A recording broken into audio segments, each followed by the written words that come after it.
के 30 बरस घर में रहे ना रहे बराबर, मध्य के 12 बरस जंगल में परम मंगल की साधना करते रहे और अंत के 30 बरस तक वस्तु का स्वरूप सारे जगत को समझाते रहे। बस इतनी ही उनकी जीवन गाथा है। शिकायत ये है लोगों की कि उनकी जीवन में विस्तार नहीं है, कोई ऐसी घटनाएं नहीं घटी जो आश्चर्य पैदा करती हों और जगत को सुनाई जाए। भगवान महावीर का 25वां निर्वाण महोत्सव था और हर विद्वान के दिल में एक बात आ रही थी कि मैं भी भगवान महावीर पर एक किताब लिखूं।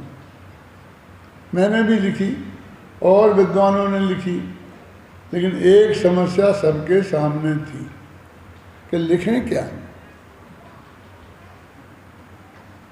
भगवान महावीर के जीवन में ऐसा कुछ है ही नहीं जो लिखने लायक हो। इसके लिए एक सेमिनार यहाँ ग्रीन हाउस है अशोक मार्ग पर, उसमें बुलाया था आचार्य तुलसी की सानिध्य में और 75 विद्वान सारे देश के इकट्ठे हुए थे और सब अपने आलेख लिख लिख के लाए थे। मैं भी उसमें शामिल हुआ था। मैंने एक आलेख लिखा था कि भगवान महावीर का जीवन घटना प्रधान क्यों नहीं। सब ये कहते थे, सबने ऐसा रखा कि नहीं है तो विद्वानों का काम है कुछ यहाँ वहाँ से घटनाएं इकट्ठी करके, कुछ राम के जीवन से, कुछ कृष्ण के जीवन से और जोड़ जाड़ के भगवान महावीर का जीवन भी बढ़िया रास रंग से भरा हुआ बना दिया जाए। कुछ ने ऐसा किया भी, एक उपन्यास लिख दिया भगवान महावीर पर, वैशाली का राजकुमार, और महावीर की वो दशा की जो आज के कॉलेजी लड़कों की भी नहीं होती है। माने वो सब राग रंग के कार्यक्रम, लड़के लड़कियों के प्रेम कथा जो भी है वो सब उस किताब में भर गई। जो बाल ब्रह्मचारी जगत से विरक्त, जिसे रंच मात्र भी इस राग रंग में कोई रुचि नहीं थी, उसके जीवन को राग रंग से भर दिया। मैं किताब का और लेखक का नाम नहीं बताना चाहता हूँ। मैं नहीं चाहता हूँ कि व्यर्थ में ही आपको रुचि अरुचि पैदा हो।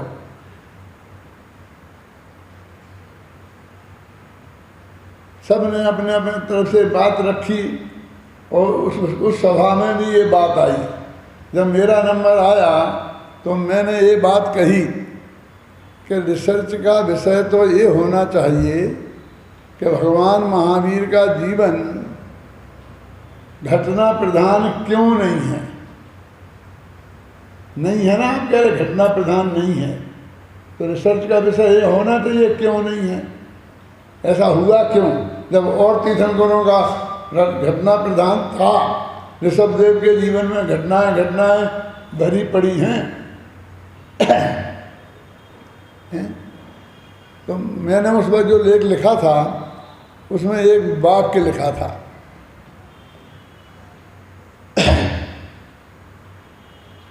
कि राम के जीवन में एक ऐसी घटना है कि जिसके जीवन में घट जाती है, उसके जीवन में दुर्घटनाओं का एक लंबा सिलसिला चालू हो जाता है।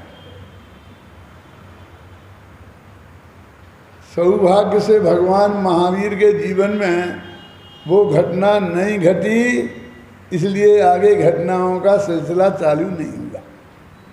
राम के जीवन में वो घटना घट गई थी तो फिर देखो घटना ही घटना है। वनवास, जंगल, लंका कांड, अरण्य कांड, कितने कितने युद्ध, 2 बार सीता को वनवास, और जो हुई कहानी, यानी रामायण 700 पेज की बन गई। और भगवान महावीर की कहानी लिखने के लिए हमें 70 पेज लिखने में पसीना छूट रहा है, क्योंकि घटना प्रधान है ही नहीं। तो घटना प्रधान क्यों नहीं है? सबसे बड़ी बात तो ये है कि हम दुर्घटनाओं को ही घटना मानते हैं। कोई अच्छी चीज हो उसे घटना ही नहीं मानते हैं। उनका जन्म कल्याणक नहीं हुआ था, उनका गर्भ कल्याणक नहीं हुआ था, उनका दीक्षा कल्याणक नहीं हुआ था, ये घटनाएं नहीं हैं। लेकिन हम तो इनको घटनाएं ही नहीं मानते हैं। दीक्षा लेके हुए जंगल में गए थे, इसको हम घटना नहीं मानते हैं। और सीता और राम को घर से निकाल दिया गया था, वनवास दिया गया था, तो उसको हम घटना मानने को तैयार हैं। अरे भाई, अच्छी घटनाएं भी तो घटनाएं हैं। एक तीर्थंकर के जीवन में जो घटनाएं घटनी चाहिए पंच कल्याणक, वो तो घटी ही थी। एक बात मैं आपसे पूछता हूं, राग का घटना कोई घटना नहीं है, तो उनके जीवन में से राग देश घटे थे कि नहीं घटे थे? रागी से वीतरागी हो जाना, अल्पज्ञ से सर्वज्ञ हो जाना, साधारण मनुष्य से भगवान हो जाना, ये कोई घटनाएं नहीं है। ये तो ऐसी घटनाएं हैं जिससे आत्मा परमात्मा बन जाता है। लेकिन हम उन्हें घटना मानने को तैयार नहीं हैं। हमें तो चाहिए कि सीता का अपहरण हो जाए, एक रावण हो और क्या क्या हो, समझ लीजिए। जब तक कोई खलनायक नहीं हो, है ना, तब तक हमें कोई कहानी जैसी ही नहीं लगती है। दुर्घटनाओं को ही घटना माने। तो मैं आपसे पूछना चाहता हूं कि दुर्घटनाएं पुण्य के उदय से घटित होती हैं कि पाप के उदय से? आप सोचो भाई, पाप के उदय से होती है ना। सीता का अपहरण हुआ, राम को जितने जंगल में कष्ट भोगने पड़े, तो ये कोई पुण्य के उदय से भोगने पड़े होंगे या पाप के उदय से? अभी धर्म की चर्चा एक तरफ रखो, क्यों कि साहब ये पुण्य की बातें ही नहीं करते हैं, इसलिए मैं पुण्य से ही बात शुरू कर रहा हूँ। तो पाप के उदय से दुर्घटनाएं हमारे जीवन में घटती हैं। तो किसी व्यक्ति के दुर्घटनाएं जीवन में नहीं घटी तो उसका क्या अर्थ है? कि उसके पाप का उदय नहीं है, वो पापी नहीं है, वो धर्मात्मा है, यही अर्थ होता है ना। तो इसमें महावीर का क्या अपराध है कि उनके जीवन में घटनाएं नहीं घटी? हम इस बात के लिए रो रहे हैं कि उनके जीवन में घटनाएं क्यों नहीं घटी। अरे लोग कहते भाई बचपन में तो घटती ही हैं। बचपन में किसके घुटने नहीं टूटते, किसके दांत नहीं टूटते? उपद्रवी होते हैं ना बालक, कुछ ना कुछ उधम करते हैं, तो ऐसा होता ही है। तो महावीर के जीवन में भी घटी होंगी जब वे बच्चे होंगे, लेकिन आचार्यों ने लिखी नहीं। क्यों नहीं लिखी? तो इस पर रिसर्च होना चाहिए कि आचार्य भी तो रूखे थे, उन्हें भी तो राग रंग में कहाँ रस था। नागा बाबा क्या लिखते हैं? फिर और तीर्थंकरों की क्यों लिख दी उनने? राम की क्यों लिख दी? वे भी तो मोक्ष गए। अरे भाई, हमें गंभीरता से विचार करनी पड़ेगी कि उनके जीवन में घटना की प्रधानता क्यों नहीं है। किसी को घटनाओं की, दुर्घटनाओं की ही विशेषता देखनी हो तो भगवान महावीर के जीवन के पूरे भवों में जाके देखो। मारीच से लेके महावीर तक की कहानी पढ़ो, भील से लेके भगवान तक की कहानी पढ़ो, तो तुम्हें मालूम पड़ेगा कि उनके जीवन में कितनी दुर्घटनाएं घटी थी। अब इस भव में नहीं घटी है? तो क्या गजब हो गया? क्या हम दुर्घटनाएं घटती रहना चाहिए था? कि नहीं, बचपन में तो दांत तो टूटते ही हैं। अरे भाई, जो पेड़ पर चढ़ता है वहाँ की डाली टूटने पर गिरता है, उसके दांत टूटते हैं। जो ऊधम करता है, दौड़ता है, उचकता है, नीचे से ऊपर, ऊपर से नीचे, उसके घुटने फूटते हैं। भगवान महावीर बिल्कुल शांत बालक, ना किसी पेड़ पर चढ़ना, ना किसी दौड़ धूप करना, ना किसी को मारना पीटना, बिल्कुल वैराग्य परिणति से संपन्न। उनके दांत कैसे टूटे? उनके आप बोलिए कैसे उनके जीवन में दुर्घटनाएं घटें? और राज्य की पूरी सुरक्षा, सब तरह के कोई धाती नहीं, तो घर में तो दुर्घटनाएं घटने का कोई सवाल नहीं था। क्यों? घर में भी दुर्घटनाएं घटती हैं, जंगल में घटती हैं पाप के उदय से, और घर में घटती हैं पाप भाव से। राजाओं के मन में पाप आ जाता था, राजकुमारों के मन में पाप आ जाता था, तो किसी दासी को ही नहीं छोड़ते थे। तो वहाँ दुर्घटना घटेंगी कि नहीं? उनका अपहरण तो वहीं हो जाता था बेचारियों का। उनकी सील की रक्षा तो उन राजमहलों में भी सुरक्षित नहीं थी। लेकिन भगवान महावीर के राजमहल में भी कोई दुर्घटना उनके साथ नहीं घटी, और जंगल में भी नहीं घटी, क्योंकि पाप का उदय हो तो राजमहल में घटती है, पाप भाव हो तो राजमहल में घटती है। मन में पाप आ जाए ना, खोटा भाव, तो चाहे जिसको पकड़ लें महिला दासियों को, और मन में पाप का उदय आ जाए तो जंगल में घटती हैं।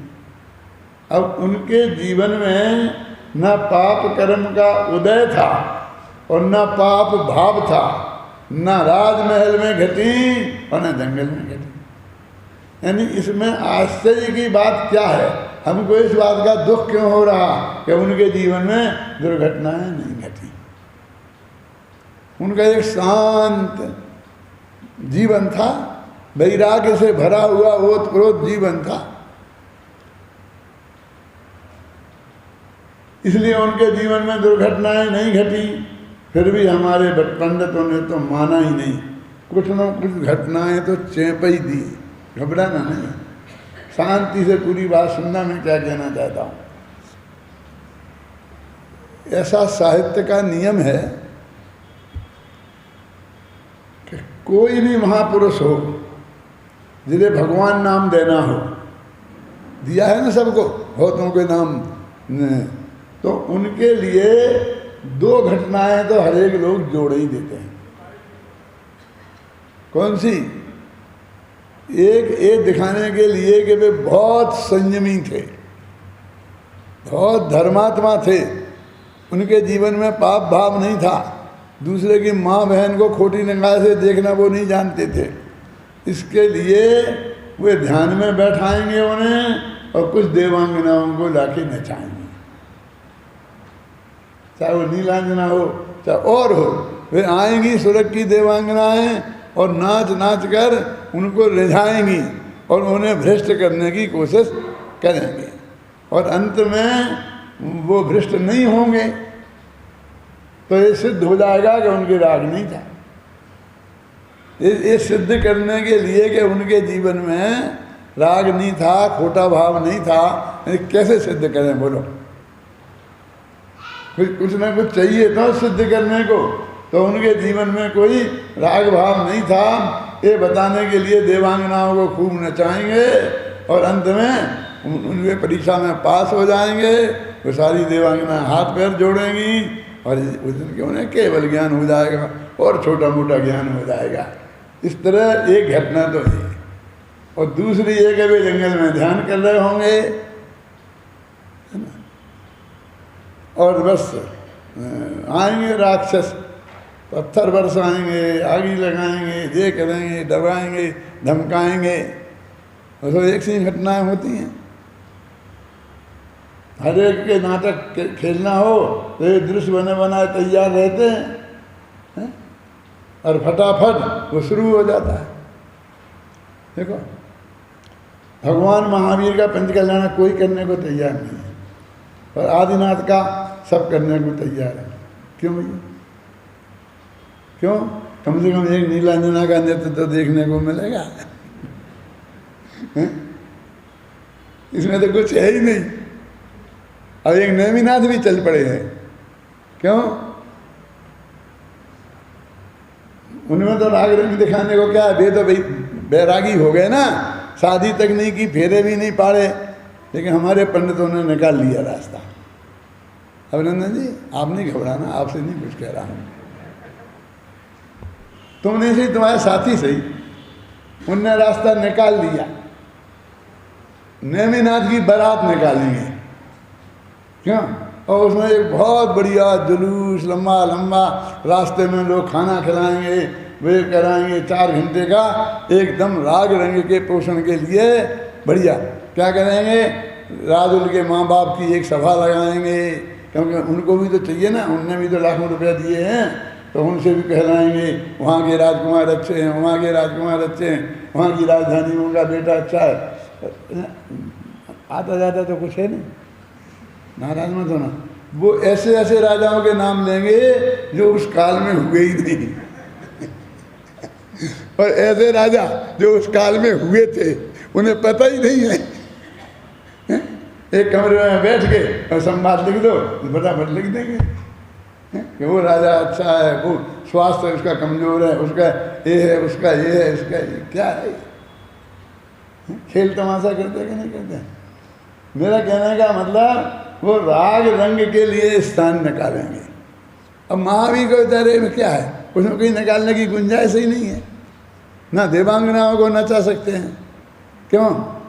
इसलिए ना जो महिलाएं हमारी हैं ना पूजा पाठ में बैठने वाली, ना उन्हें कुछ मज़ा आता है, थोड़ा बहुत नाचने का मौका उन्हें भी तो मिलना चाहिए, और ना पुरुषों को आता है, स्वाहा स्वाहा करते रहते। अरे भाई तीर्थंकर का है की बात है, तो तीर्थंकर के में वैराग्य नहीं होगा तो किसके में वैराग्य होगा? हैं? फिर किसका बताएंगे हम? इसमें दुख की क्या बात है कि तीर्थंकर का जीवन घटना प्रधान नहीं है, चाहे वो वन में हो चाहे जंगल में हो, एकदम शांत प्रकृति के। और जैसे कि मैंने कहा कि पूरब भव में तो कितनी कितनी दुर्घटनाएं उनके साथ घटी ही हैं। ये सारा जगत दुर्घटनाओं को भी घटना मानता है और फिर कहता है कि भगवान महावीर के जीवन में कोई घटनाएं नहीं है, तो लिखें क्या? हमारे लिखने के लिए कुछ ना कुछ तो चाहिए। उपन्यास लिखना है तो थोड़ा सा राग रंग तो उनमें उसमें होना, कहानी लिखनी है, काव्य लिखना है तो उसमें श्रृंगार रस का वर्णन तो चाहिए।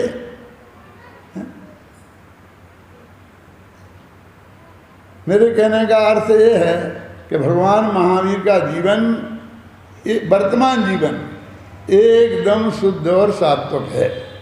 अब मैं कहता हूँ तुमको यदि राग रंग ही देखना है तो पूरब भव में जाके देखो, तो वहीं पर उस सभा में ही उन्होंने कहा कि पूरब भव पूरब नहीं, गप्पें सी लगती हैं, आचार्य ने लिख दिए कुछ भी। अभी ये लोग किताबें लिखेंगे जिन्हें हमारे तीर्थंकरों के पूरब भव की कहानियाँ गप्पें जैसी लगती हैं। बोलो, अब धर्म उनके लेख से और उनके भाषणों से चलेगा, और जो ये सलाह करेंगे कि राग रंग लगाओ उसमें। अरे भाई ये पूरब भव का बहुत महत्व है। क्या महत्व है? ये महत्व है कि हम एक दूसरे से घृणा करते हैं, हिंदू मुसलमान से, मुसलमान हिंदू से, हैं, जैनी अजैनियों से, अजैनी जैनियों से घृणा करते हैं ना, और किसी से राग करते हैं, किसी से द्वेष करते हैं। तो हमारी उन कहानियों में क्या लिखा कि एक आदमी हिंदुस्तान से मरकर और पाकिस्तान में पैदा हो गया। अब तो तुमको तो बहुत बुरा लगता है, वो पाकिस्तान में क्यों पैदा हो गया, वो पाकिस्तान तो ऐसा है, पाकिस्तान तो ऐसा है। अरे भाई, जो तुम्हारे हृदय में पाकिस्तानियों के प्रति इतना द्वेष है, वे उस देश को कम करना चाहते हैं कि जो तुम आज अपने बेटे को भड़का रहे हो पाकिस्तान के विरुद्ध, उन्हें मारने की कह रहे हो, बम फेंक दो ऐसा बोल रहे हो, कल तुम मर गए, पाकिस्तान में पैदा हो गए, वो तुम्हारा बेटा तुम पे ही बम फेंकेगा, सोच लो। यानी वो ये बताकर कि ये कोई परमानेंट नहीं है कि तुम हिंदुस्तानी हो तो हिंदुस्तानी ही रहोगे। ये तो अपने शास्त्रों में आता है ना, इतनी बातें तो आपने सुनी होंगी ना, ये मैं समय सार नहीं सुना रहा हूँ, ना कोई गाथा सुना रहा हूँ, लेकिन ये तो आपने सुनी है ना कि वो यहाँ से मर के वहाँ हो गया, ये दिल्ली से मर के लाहौर हो गया, तो लाहौर पाकिस्तान हो गया ना।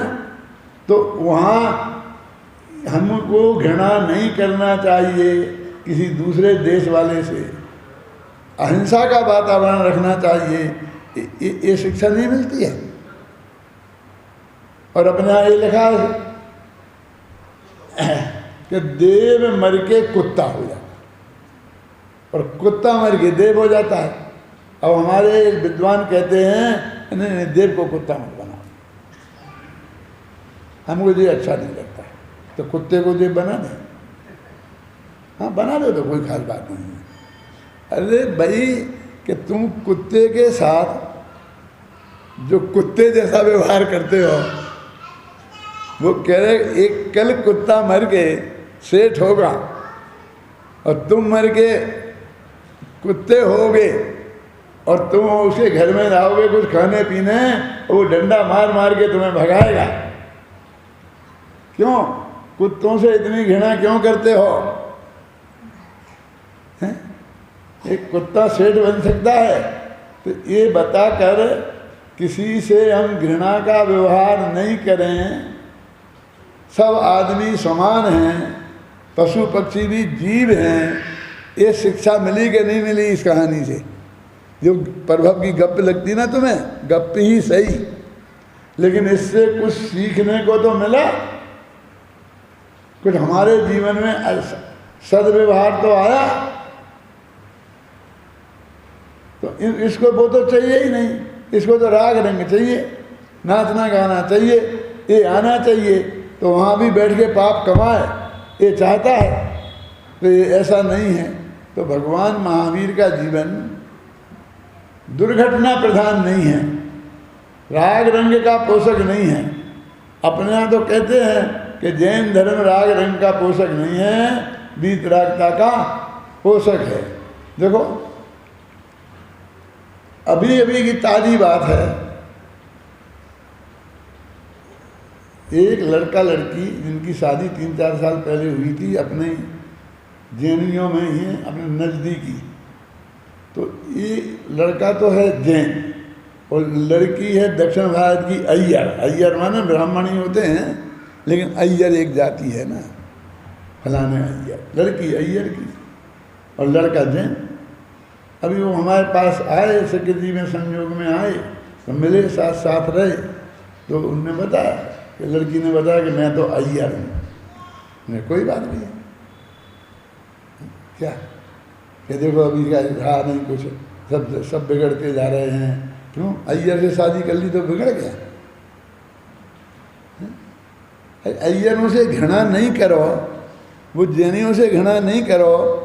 मनुष्य ने जो हमने छोटे छोटे बाड़े बना लिए हैं ना, कितने कितने बाल उगा लिए हैं, खंडेलवाल, अग्रवाल, जयसवाल, इतने इतने बाड़े उगा लिए हैं। ये एक जैन, एक कम से कम एक जैन जाति तो रहने दो। जैन में तो जैनों से तो घृणा नहीं करो। हमने जाति के आधार पर किन किन आधारों पर क्या क्या चीज़ें बना ली हैं। तो ये हमारे पूर्व भव की जो कहानियाँ हैं, उसमें तो ये लगा कि गाय मर के और वो एक शेरनी हो गई। क्यों? तो वो कोई किसी से घृणा नहीं करे। कोई मर के कुछ भी हो सकता है, मरने के बाद हो सकता है, तो मरने के पहले नहीं हो सकता। जैन धर्म में धर्म परिवर्तन के लिए जगह नहीं है। यदि वो लड़की अय्यर से जैन बन गई तो क्या नुकसान होगा? तो हम तो उसको भ्रष्टता मानते हैं, वो भ्रष्ट हो गया है। तो हमारे शास्त्रों में ये सब बातें लिखी हैं। क्यों? कि कौन से कहाँ किस राजा ने किसे शादी की, उसने किससे की, उसने उससे की। तो ये जो है ये चीज़ें हमसे हटाती हैं। ये प्रथमान योग के जो कहानी किस्से हैं, जैसे तुम कहानी किस्से कहते हो, उनने हमारे लिए एक बहुत मार्मिक चीज़ सिखाने की कोशिश की है। तो उन चीज़ों को देखो आप पूरा प्रभव में। ऋषभदेव के सगे पोते, देखो अब समझना उस व्यक्ति को कि जो तीर्थंकर का पोता और चक्रवर्ती का बेटा मारीच था ना, और इतने अच्छे परिणाम कि अपने दादा के साथ दीक्षा ली। ऋषभदेव ने दीक्षा ली तो उनने भी दीक्षा ले ली, बाप ने नहीं ली, भरत चक्रवर्ती ने। और उसके बाद 96,000 शादियां करी भरत चक्रवर्ती ने, आप जानते हैं। ये आपको मालूम है कि जब भरत चक्रवर्ती की 96,000 शादियां हुई थी तब वे कितने वर्ष की उम्र के थे? ये कोई को पता नहीं होगा, किसी को जानने की जरूरत नहीं है।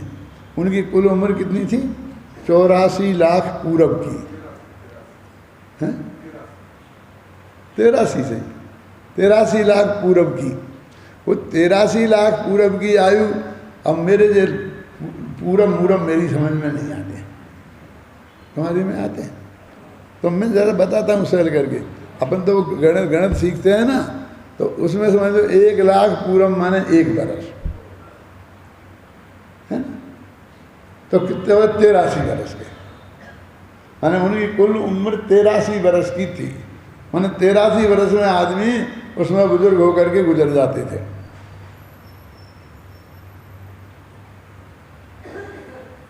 और जब वे राजा बने थे तब 63 लाख पूरब के हो चुके थे। हाँ, 83 में 63 वर्ष के हो गए थे, जवान थे के बुढ़े। सोचो आप, पढ़ाई नहीं किसी ने ढंग से, हम क्या करें, तो बुढ़े हो गए थे। और उसके बाद चक्र रत्न प्रकट हुआ है। ये तो सुना होगा आपने कि 3 कहानियां एक साथ चलती हैं। खबर आती है कि भरत चक्रवर्ती को पुत्र रत्न की प्राप्ति हुई, ऋषभदेव को केवल ज्ञान की प्राप्ति हुई, और भरत चक्रवर्ती को वो क्या हुआ, वो चक्र रत्न की प्राप्ति हुई, है ना। 3 समाचार एक साथ आए। और शादी 63 जो 13 क्या कितनी जो शादियां होती हैं वे चक्रवर्ती रत्न प्रकट होने के बाद होती हैं। तो वे 96,000 शादियां 63 कुल 83 वर्ष की उम्र और 63 वर्ष की उम्र के बाद हुई है। कितना राग रंग, बाप में कितना राग रंग, और बेटा ने दीक्षा ले ली। बोले कौन महान था, किसको महान माने, किसकी पूजा करें? ये 2 घटना साथ साथ है ना, सबको पता है, किसी को पेज नंबर बताने की जरूरत नहीं है। ये ऐसी कहानियां हैं। अब देखिए कि बे भरत चक्रवर्ती तो उसी भव से मोक्ष गए, और वो अरबों वर्ष तक संसार में डोले। वो मारीच, वो महावीर हुए ना तीर्थंकर।